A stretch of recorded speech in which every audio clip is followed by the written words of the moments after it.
मु चाहूँ 30 कोटी हो जाऊ इतिहास हो जाऊ सबुठ खुशीर कथा या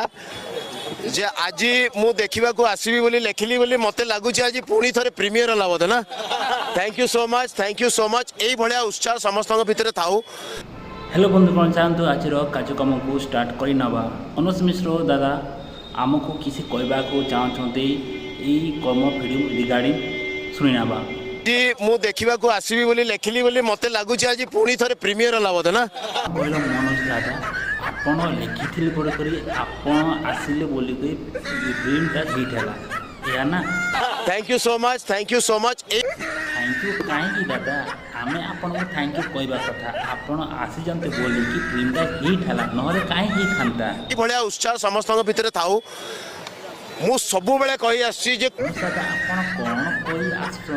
आम तो किसी जानिनु आपण ते कहवा कष्ट करेंगे कि कौन से भी सिनेमा से कहीं भी डायरेक्टर कहीं भी प्रोड्यूसर कहीं भी एक्टर हूँ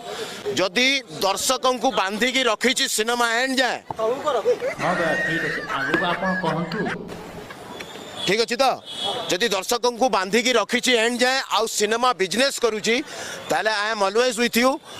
आउ से सिनेमा सहित मुझे भी नुह जो सिनेमार प्रयोजक किसी जानी ना मनोज दादा कौन कहले आप सिनेमा किसी जाने ना माने मु किसी बुझीपारे